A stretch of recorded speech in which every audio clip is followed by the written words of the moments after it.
And so now we are recording. Anna, you're up. Hey, thanks, Lou, for having me. And hello, everyone. It's nice to meet you all. And thanks for being here to chime in on this chat with me. So I'm going to go ahead and share my screen.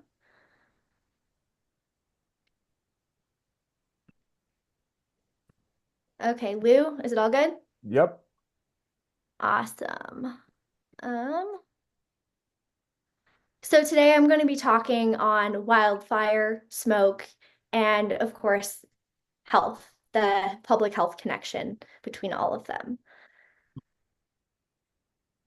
So, as a starter, hello, I'm Anna. I'm a nature lover, mountain enthusiast, adventure enthusiast. I'm an EcoAthletes Champion. I rode at Clemson a couple years ago, and now I work for a land management agency out west. And as I begin, I want to make it clear that I am here as Anna. My opinions are my own and do not represent that of a federal agency.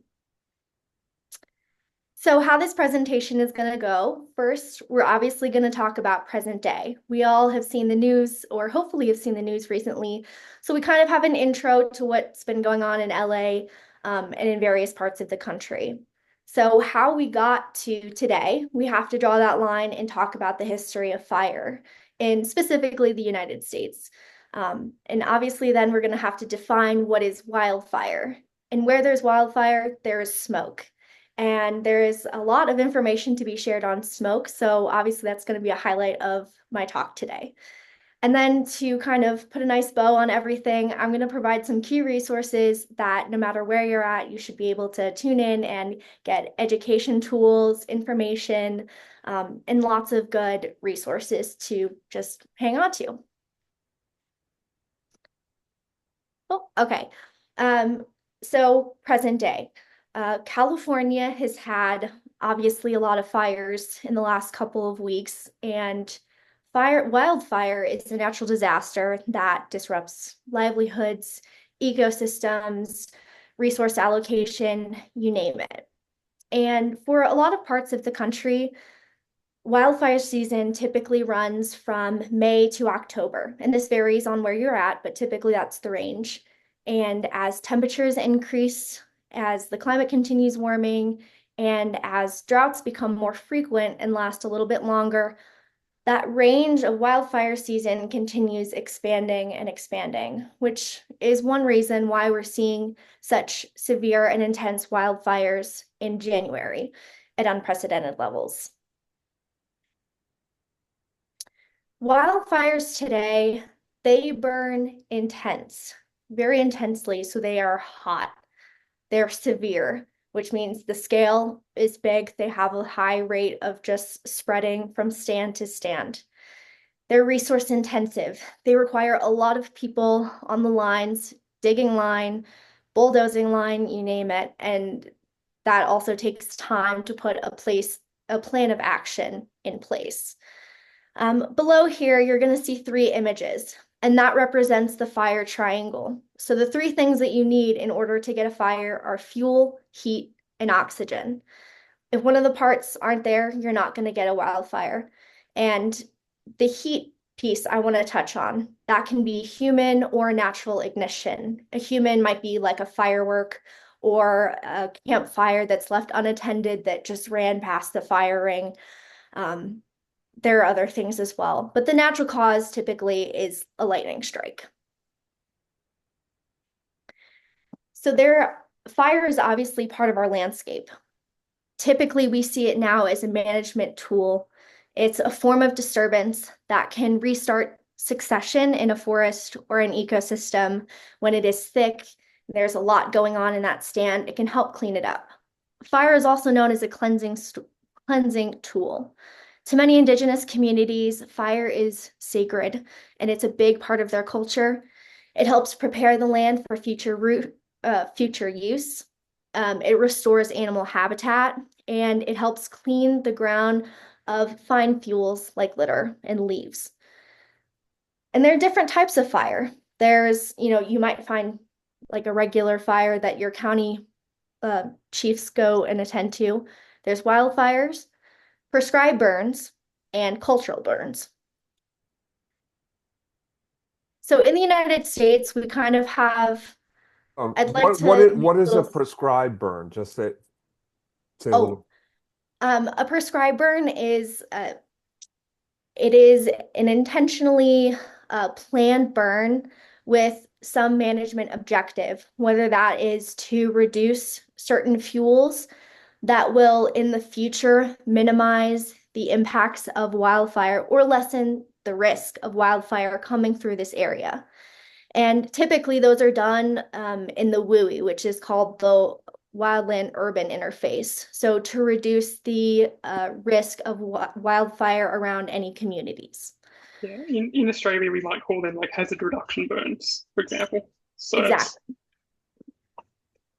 Yeah. And also, Um, before you, just one quick thing, and sorry to interrupt you for a second, but I think if you could just say a little bit, Anna, about what your job is now, like a little, not who you're working for, but what you do. oh, sure. So I work more on the smoke piece. I work in air quality and silviculture. So I'm in looking at trees all day, and I'm looking at what's going on in the forest and what needs to be going on in order to keep it healthy for years to come so more people can see and appreciate and love the trees. In air quality, I focus more on smoke. So smoke ready communities, monitoring um, smoke and what's in the air specifically. And I know you're getting to smoke later on, but I just wanted to give the folks some context. And Anna is doing this in Wyoming, um, uh, in in a forest in a forest area. So now I'm sorry I interrupted your flow. We return to your presentation. So the history of wildfire. So fire has been around for a long time before colonization, and tribes and a lot of indigenous communities have burned land and managed the forests that has promoted the biodiversity that we see today. And it helped clear the litter and duff fine fuels that are just on the ground. And that would help promote future use of those lands as well. And then we kind of shifted after colonization. There were some big fires that sparked this fear of fire on the landscape. And as a result, suppression kind of became the norm. And there was this thing called like the 10 a.m. rule, where if there was a fire that was found, it had to be out by 10 a.m. the next day. And kind of this this era of fear with fire led to the 20th century, which was characterized by this fire suppression. And as a result, a lot of the fine fuels that were laying on the ground just kept building up and they weren't able to burn. A lot of dead and down trees weren't able to burn. And this made way for just kind of a lot of fuels that in the future have the potential to burn. Um, it also disrupted habitats and it didn't promote regeneration naturally of the types of vegetation that you'll typically see in a forest. Um, so that brings us to present day in forest health. So there's a lot of buildup of these fine fuels on the ground, and there's a lot of invasive species that are now taking over and competing with this natural flora and fauna for the resources that might be scarce in the soil. And it has also infringed on the biodiversity and the habitat that animals typically can call their home. So now, what is wildfire and defining it? FEMA defines it as an unplanned, unwanted fire burning in a natural area. The point that I want to make with this slide is that there is a lot of power in our language and in our word choice. One example of this is fighting fire. Like when we say we're fighting it, we're doing actions to, stop it from spreading, but we can also work with fire. And just kind of keeping that in mind, like there is power in all of these words. there's also this thing called the wildfire paradox. So we need fire to prevent future fire or lessen the intensity of fire. And so one of the things that was disrupted with fire suppression historically was the fire regimes. And a fire regime is just the natural interval that a forest will burn. It depends on the type of species that are in there, it depends on the climate. But because these forests weren't allowed to burn, we're now almost playing catch up. So that fire regime is just trying to figure out what its norm is now. Wildfire is also really beneficial for trees that have serotinous cones that have evolved so that their cones will actually open when heat causes the resin to melt and enables the seeds to kind of go back and fall on the ground, and then you have natural regeneration post-fire. And also succession. Like I mentioned before, fire is a tool. It can be used to clean up canopies, remove those forest floor fuels, restore biogeochemical cycles, and restart succession so a healthy forest can follow. And obviously, if you have fire, the byproduct you're going to have is smoke. So what is wildfire smoke and what's in it? There's these things called particulate matter, or PM. And you see on the top of the screen here, there's number 2.5 and 10. And that's the size of the particulate matter. And this visual on the right, you can see how small they truly are because they are so microscopic. But they can get in your lungs. So it's beneficial to know what they are so you know how to protect yourself. So there's PM 2.5, PM 10, hazardous air pollutants, VOCs, ozone, water vapor, nitrous oxide, carbon dioxide, and carbon monoxide. And typically you'll see smoke during a smoke event, and you can see the definition there. So the key takeaways here are, oh, I think my slide got switched, but this was supposed to be before the last one, so apologies. Fire isn't always bad. It can be good for the landscape. It helps restore them, promote natural regeneration, eliminates invasives that outcompete native vegetation. And we can't always suppress fire, so we have to learn to live with it alongside it. Yeah, I'm sorry, I don't know how my slide got switched there, but the health impacts of smoke here.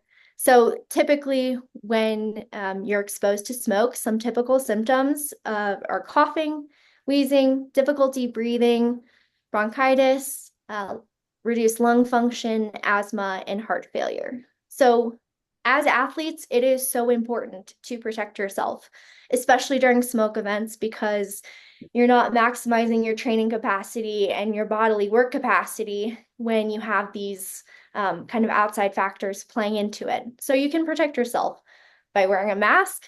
You can stay inside when it's necessary, stay informed with current information from various sources, and then share that information with your teammates, with your family, with your friends. And here, this is an air quality index. And this is what you'll typically see on, I think, like the Weather Channel will typically have like the air quality of the day. So this is the radar to where you're at in your environment. So if you're at 0 to 50, the air is clear, good to go, have a great workout. Moderate, 50 to 100, you're still fine, just it's something to pay attention to. As soon as you get to 100, people who might have asthma or predisposed conditions that are a little bit more vulnerable to smoke, they might want to stay inside.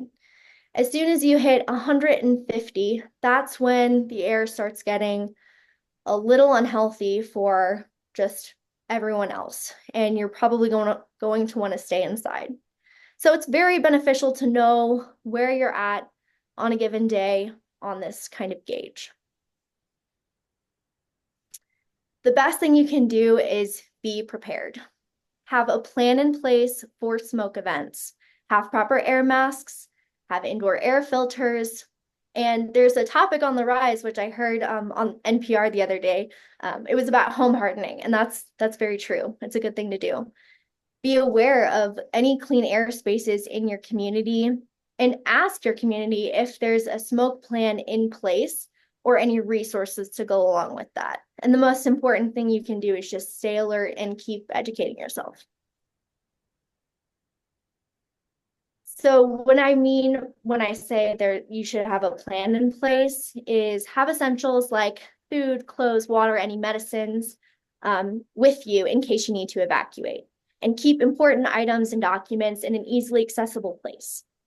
And air masks, so important. So you can't just typically, like you can't just use a quick disposable mask because those small particulate matters can still get in and get into your lungs. So you want an N95. That's what I've seen recommended before. As for an air filter, the standard ops is getting a MERV 13 filter, and you can buy them at the store. They're all over Amazon. Small ones for your desk, big ones for your whole house, you name it. And they're not too expensive, which is pretty awesome. But if you have the materials, you can make them yourself, and I'm happy to share how to do that. It just requires some duct tape, a box fan, and one of those MERV 13 filters.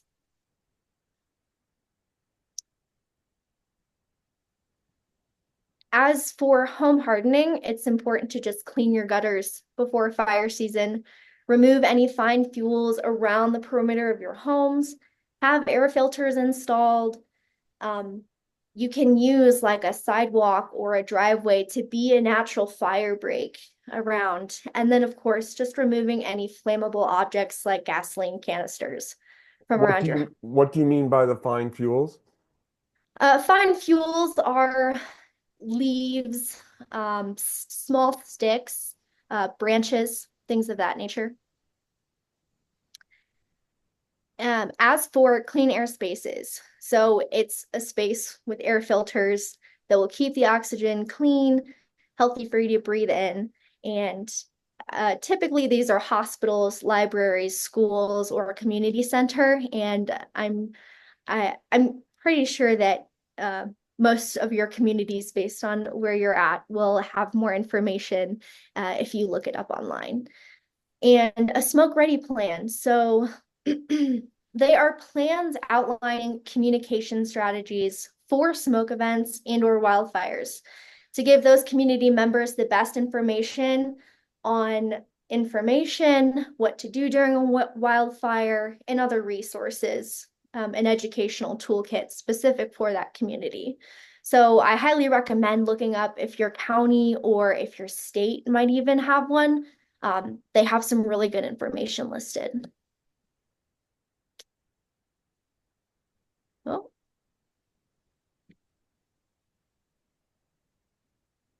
As I said before, the best thing to do is just to stay alert. And so here are some resources I've listed out for the best weather you can find, fire weather, air quality information. Is pretty cool because there are sensors all over the country that are constantly monitoring what the air quality levels are. And you can find all sorts of information that they're live, they update them all the time. So that's really awesome to have in your back pocket. And then if you just have other questions about what do I need to have in my bags, how do I home harden, how do I protect myself and my pets from wildfire and smoke, there are so many good resources and just like little one-page documents on all the things you could need to prepare yourself. So you'll share this uh, document with us and then with me, and then I'll share it with the group. Yes, absolutely. Thank you so much. Yeah. And that is all from me. So does anyone have any questions? Um, yeah, first, Oh, perfect, perfect. First of all, thank you for putting that together and for educating us. I learned a lot about fire management, that's for sure. Um, uh, if you want to ask a question, you could raise a hand. Um, I would imagine some folks have some questions, so please ask away.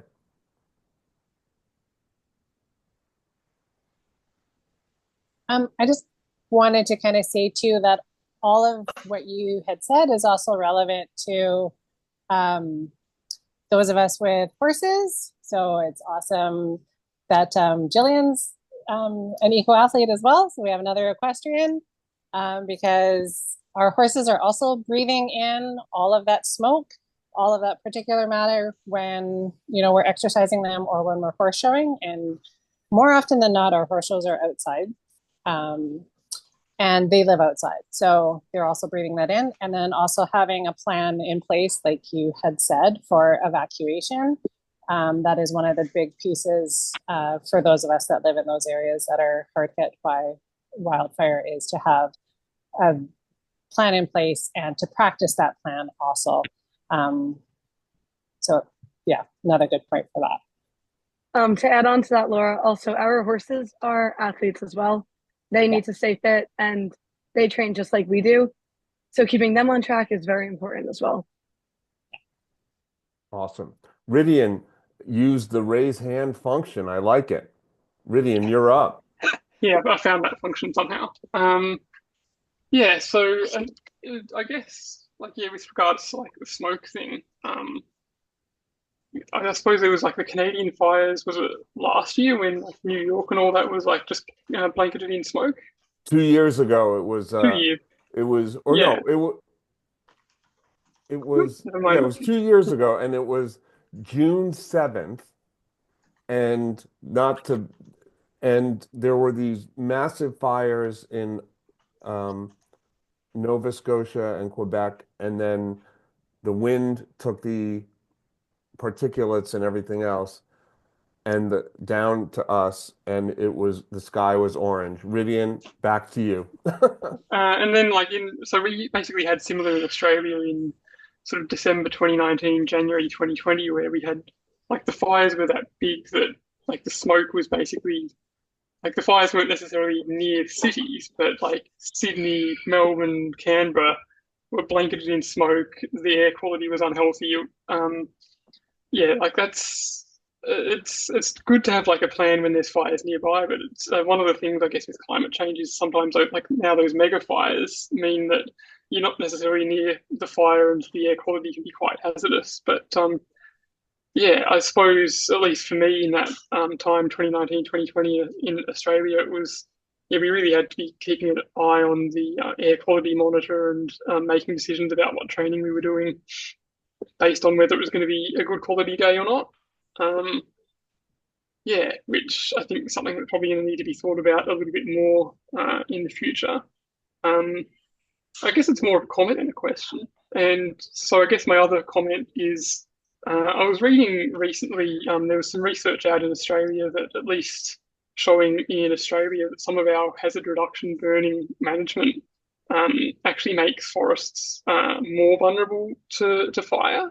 So the constant disturbance basically of the forests means that it's just basically drier, more vulnerable to drought, and more likely to ignite than if it was just left to its own devices for 50 or 60 years, which is curious because I suppose Australia's sort of fire management has always been that sort of hazard reduction burning thing, but now the evidence might be showing that hazard reduction burning may not be the best way forward, but also it's really hard with climate change. Now we have another raised hand.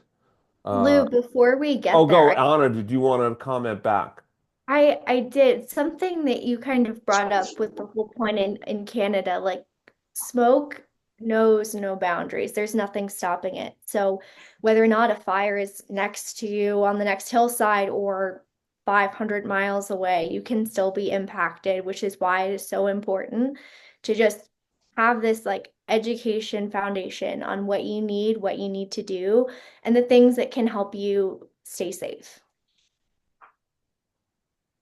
Yeah, I agree with that. And it even applies to just air pollution. Like I think we've got at least one Indian eco athlete that has Yes. challenges with when North India gets just absolutely blanketed in smog. It's the same sort of shit in the air, the PM 2.5 and whatnot. Yep, yep. And that Indian triathlete Pragnya Mohan, our EcoAthletes Champion, she, for a variety of reasons, including air quality and fire as a part of that, has had to mostly not train in India. And thankfully for her, she has the resources to be able to go somewhere else, but it's not ideal. Uh, Robert, I like the hand function there too. Good job. I had to ask to see how I could raise it. So, Good job. you, yeah, you mentioned about the MERV 13 filters. So I went out. We had the Fort Mac fires in northern Alberta in 2016, and I did a quick bit of googling here. If I add up the 5 fires in California, the Fort Mac fire was almost 27 times the size. And I don't think the damage, like it was just a size comparison. Like, yeah, there's not many people live in Fort Mac, but it was almost 1.5 million acres. So Wow. substantial. And yeah, I would leave my house here and go outside in my car. It was white. It was just the ash coming down from the sky. So I went out, I bought a 24-inch box fan, they called it, and then 24-inch furnace filters, MERV 13. And it was night and day how it cleaned the air just in my house. It was, a small air purifier like this big. Whoa. Like, it's that's not going to clean as much as something that is 2 feet square and it's able to bring in the air from 4 sides. So, and it was cheap. It was like $50 Canadian for everything. So. That's great to hear that it worked so well for you. That's awesome. Very encouraging. It was hard to buy any air purifiers at the time because everybody was buying them. And I managed to see something on one of the news, so I did the research, and it's basic science. You get a MERV 13 filter, suck the air through it, it's going to clean the air. So it was very handy. So. When we were that day of the June 7th, 2023, when the smoke and the smoke came down from Canada and enveloped New York City, EcoAthletes was going to have an event at the Minnesota Lynx at the New York Liberty WNBA game with Nafisa Collier, EcoAthletes Champion playing for the Lynx. That game was postponed, and it was an indoor game. The reason they postponed it or canceled it for that day was that the city didn't want people traveling to and from sporting events, which was a wise decision. But it just shows, and that in the whole scheme of things is but a pinprick. But it just shows the knock-on effects of this. I'm going to go now to Jillian. Unmute yourself and ask away. Anna, I had a question for you, and I'm not really sure if there is an answer or not to this. But so fires seem like they keep getting worse, and you're always hearing about them now. Is there like what's next? Like, are there plans in action to do something, or is there not really anything to do just yet? Was that clear? I don't know if that was like to kind of get wildfires to be less frequent or less like terrible when they do happen. I don't know. I just feel like they're so common and they're getting worse and worse and worse. So is there anything that people can do to like get it a little bit better in a sense? Yes. So from what I've understood, the approach now is to use fire as that management tool. And by doing that, it helps a forest, try to kind of figure out the proper regime type of when it naturally would burn. And I think now there's a lot of discussion with bringing back the cultural burns and having people who have known and worked and lived in that ecosystem and landscape for centuries who know more about it. To hear and bring in that education piece and then bring it back to the forest. And doing that will reduce the risk of more intense and severe wildfires when there's less fuel that is able to burn when a fire would rip through there. And the second piece of that is out west, at least. I'm not really familiar with a lot of the East Coast trees specifically, but there are fire adapted species out here where these trees need fire to reproduce, to disperse their cones. Their bark has evolved to withstand and not burn from fire. So it's just kind of a natural process as well. And not on the human side. That's why smoke plans, home hardening, all of this is really getting a seat at the table now, is because it's becoming such a hot button and common issue that we're all facing, like across the country, across the world. So as for bigger, more direct solutions, I'm not really 100% positive, but I know those two pieces. No, that was awesome. Thank you. And thanks. Great question, Jillian. Also, in the chat, Ridian posted an article that kind of takes a different view about forest management and controlled burns, etc., in the Australian context. Feel free to click on that. Also, I will include it in the post in the after the post email about this. I'm going to ask. I can add another comment quickly if you want, Lou.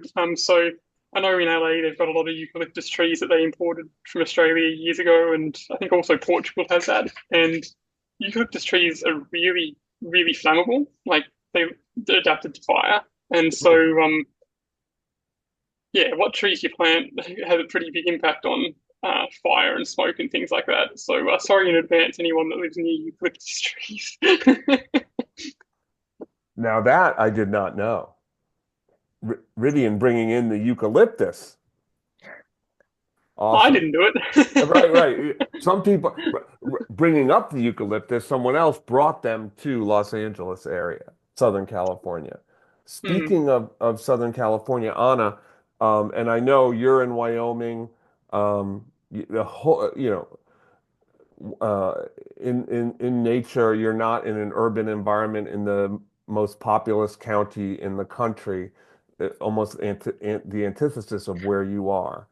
But I totally get that. But kind of in your studies and in your work and what you've heard around, like how do we deal with,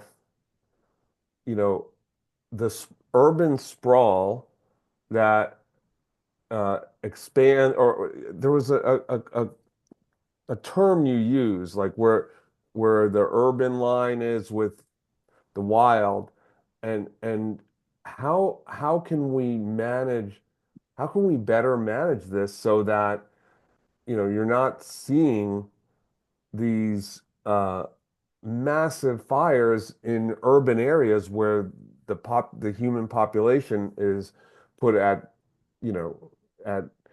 mortal risk, and the horses. Mhm. Um, I know that's a tough question. it it is. I think it depends on a lot of different factors, including the um the forest type around that community.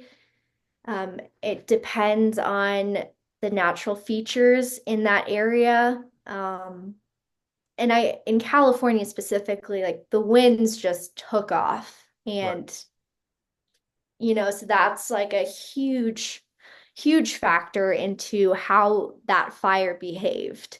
And gosh, fire behavior is like a whole other topic, And but that wind came from the Santa Ana winds.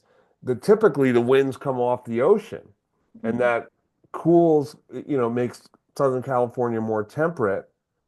And in January, you're supposed to get, in fact, rain. But what happened was the Santa Ana winds, which come from the east, which is arid and hot, swept across from like Arizona and Mm. the desert. And that now, and from what I've read, but I'm not an expert on this topic, so I'm just bringing it up as a uh, reporting on what I've read, that human caused climate change has an impact on wind patterns, but it's not so clear what those impacts are in any given wind shift. But anyway, I just wanted to put that in there or out there. And we see, I don't know if you wanted to comment on that, Anna, before I call on someone else. well, I just like that is just another piece to the puzzle and, you know, understanding the story of fire now and the California fires specifically. But yeah, it's very, very interesting how that wind just pushed out west instead of from the ocean. And then it was a year or two ago, or maybe three, when there was the fire in Maui. And now I don't know, I was like, wildfires in Hawaii, but maybe, and that was also a populous area. Mm-hmm. Sasha, you're up. Yeah, I just wanted to comment on my thoughts on the LA fire. I have a lot of friends who were affected. Actually, the house I was living at burned down in the Palisades. Oh my And God. so yeah, and something that was really interesting was on their street there was a house that went viral because it didn't get burned. It was barely even touched. And something unique, like the unique features about this home is they had like a rock garden, so no natural growth like in front of their home. They also had a metal roof, so none of the embers could actually like touch the top of the house and burn it. And then I also heard that someone in the neighborhood placed a sprinkler on the top of his house before he left, and just this tiny sprinkler actually completely saved the home and actually ended up preventing like 800 other homes down the line of the neighborhood from burning. So I think it's really interesting to think about these like small adjustments that neighborhoods can make in drought-ridden areas and very highly densely populated areas like LA, because you saw how quickly the fire was able to like ravage this entire neighborhood just in a day. And the last thing that I wanted to say is I heard in Japan they actually have like sprinklers on the street instead of fire hydrants, or maybe they also have fire hydrants, but I thought that was really interesting because the fire hydrant is just one location where you can get a lot of water. But if the fire is coming through the entire neighborhood, then maybe having these little sprinklers going off all at once actually might be more effective. So I don't know. But yeah. Well, first of, Hmm. just before Anna comments, I just want to say I'm sorry to hear about your friends and what they went through. I hope everybody is safe that you know. Thank you. Yeah, they're safe. It's just obviously a tough situation. Yeah, Anna? Very sorry about that, Sasha. But that sprinkler system, so I have heard a lot of people like that is something that they're really trying to do because as you know, like if you have a piece of wood and you're trying to start a fire and it is just soaked, there's no way you can get that thing lit. So it is just a simple way that people can, use their autonomy to like try to help their homes and make sure that there aren't any surfaces that have the potential to burn that would burn if that fire came in. So it was super nice to see that people were realizing this and taking that initiative to do that themselves this time around. So that was pretty cool to see. Amen. Ridian, where it's, I believe, 1:30 in the afternoon tomorrow. Uh, yeah, just before 1:30. Yeah, me jumping in again. I think, yeah, I guess coming back on the things that we've just been talking about recently, I guess some of it also then comes into architectural planning for houses in that sort of urban fringe, sort of nearer to forest, and also just urban planning in general about like how do you design suburbs to be more resistant to fire or in general. Really hard when you've got like ember attacks that are, it might be coming from 10 or 20 miles away. Um, but yeah, like in Australia in 2003, we had our capital city, Canberra, actually had a sort of similar experience. A bushfire came and burnt down a suburb. And yeah, it just came in really quickly, like a wind changed and just blew it straight in. And part of the reason why the fires came in so quick and so deeply into the suburbs was that part of Canberra was just had a whole bunch of pine plantations between where the fire started and the city, and so like choices about what is what plants are there in those spaces and how flammable they are is something that a city can control and like help manage the risk. Obviously, you can't stop fires igniting altogether, especially when there's natural causes like lightning strikes, but you can definitely manage the risks. And this is maybe a dumb question, but um, I know I'm thinking about what Anna was saying, that language is really important. Are bushfires and wildfires synonymous? Yeah, in Australia we call them bushfires. Got it.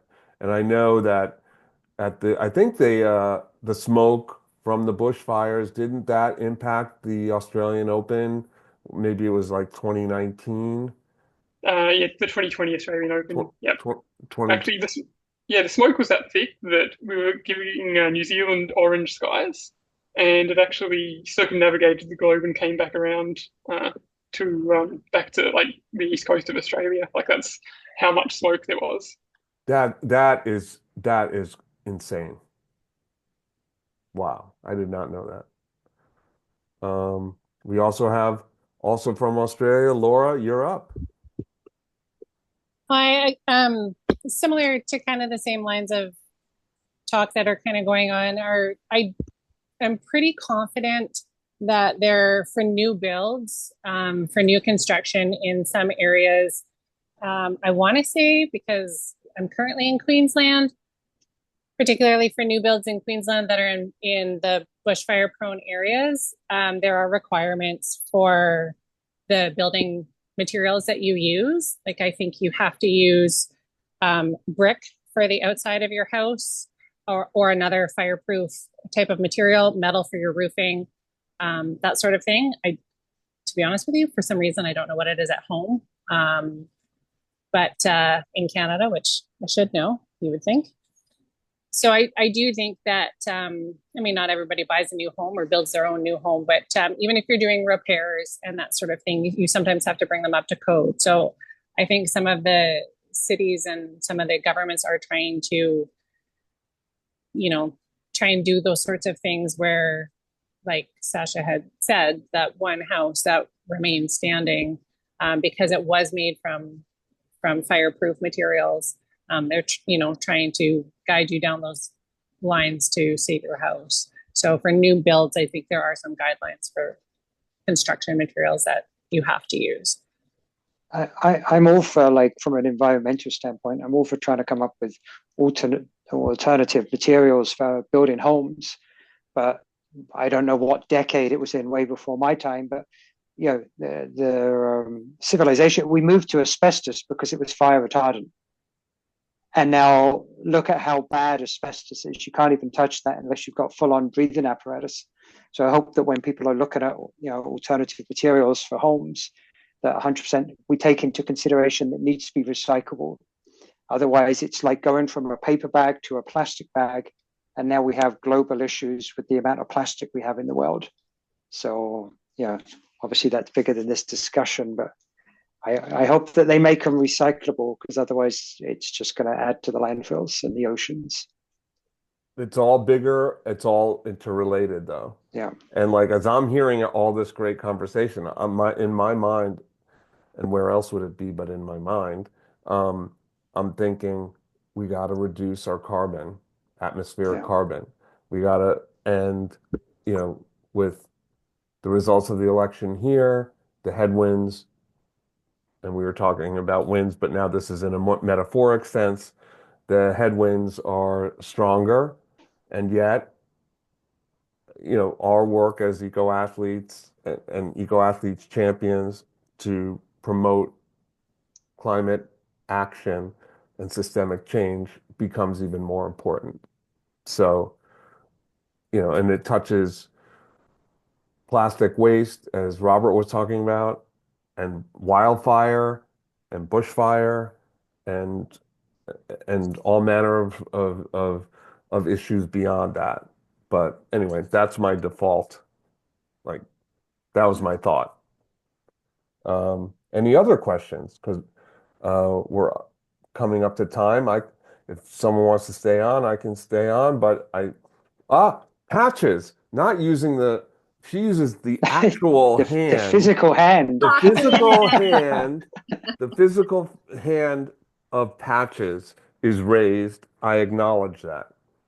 So, Anna, when you're at work, how much of the discussion is about, because there were always wildfires, and how much of it, or is there discussion, and how much discussion is there about the effect of climate on the frequency and intensity of the wildfires?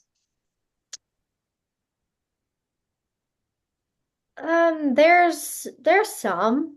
It just depends. Like there are so many ways you can approach this discussion. So it honestly depends what I'm doing, what I'm choosing to dive into, and look at on my own. I know that's probably not the answer you were looking for, but um, for me, it's pretty much just based on maybe a question that pops into my head, and I'm just trying to find the answer. And is this a topic though with your colleagues as well, or is it maybe not that on the forefront? Um, I don't I don't really pay attention. I guess now that you mentioned that, so I'm not sure honestly. All right, fair enough. Any other questions? I did a little research today because I'm talking next week on. I get to speak once a quarter on climate initiatives, and I thought it would be good if I speak at my company now on the wildfires, and how it relates to the climate. And that's why I asked Lou if I could, join in and listen. And I've been previously writing down my notes and doing screenshots, and some of my research, like it did show the annual rainfall for 2024 was, the latter part was a major contributor to everything being so much drier. And I think with like I always look at everything I do with regards to my diet and the emissions that certain products put out. And I just think of like the emissions that some of the products are putting out into the atmosphere is creating, global warming. Like, which is causing the droughts in some countries. Like I'm in Canada and I work with the team in Eastern Canada. There was minus 16 Celsius today with a wind chill like in the minus 30s, minus 40s. I'm Western Canada. I was still a 12-hour drive from the coast, but I'm Western Canada. It was plus 10 today. And I had my back door open. And this is the same country, minus 16, plus 10. Just, massive, massive differences. Crazy. Any other questions? Well, I want to first of all, Anna, thank you so much for oh, and we have a visitor. He joins all my calls. Uh, Oh, sure. Misha is not to be outdone. Look at that. The Wonder Cat. So thank you, Anna, for educating us and for kind of giving us really a deep dive into the topic of fire, wildfire, smoke, etc. Something that in, understandably in a way, but in the coverage of, let's say, this Los Angeles, these fires, we're not getting that context. So thank you so much. And thank you for the work you're doing. Yes. I'm happy to do it. It is really fulfilling and important work in my eyes. And yeah, thank you for having me. All right. And we look forward. Anna is also giving this talk at 10:30 a.m. Thursday Eastern time for people who are in a where that time zone, where that time is better for them. Uh, but thank you all for attending, for your questions, for and your interest, and for being the EcoAthletes champions that you are. We will send an email with the presentation, which in the back slide of that presentation has the resources that Anna referenced earlier. So again, thank you all and have a great night wherever you are in the world, or if you're in Australia, have a good night or something like. Oh wait, Gary and Jillian, they're both late questions No, they're at the. clapping. They're applauding. Oh, I thought that was questions at the buzzer.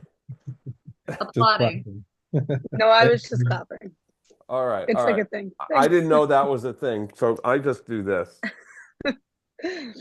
All right, Anna, great. Thank you so much. Thank you Thanks, for Anna. doing this, everyone. Thank you. And again, thanks for letting me join, Lou. Of course. I appreciate it. Thank you.